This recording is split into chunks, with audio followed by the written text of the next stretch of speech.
प्रणम्य शिरसा देवम् गौरीपुत्रम् विनायकम् भक्तावासम् स्मरे नित्यमायुः कामार्थसिद्धये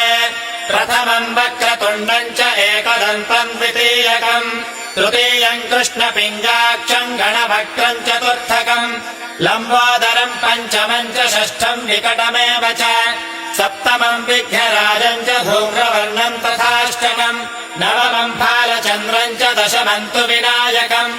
एकादशम् गणपतिम् द्वादशम् तु गजाननम् द्वादशैतानि नामानि त्रिसन्ध्ययः पठेन्नरः न च विघ्नभयम् तस्य सर्वसिद्धिकरम् प्रभो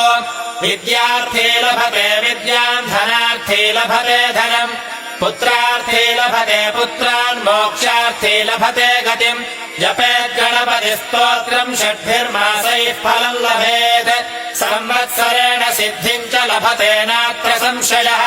अष्टभ्यो ब्राह्मणेभ्यश्च लिखित्वा यः समर्पयेत्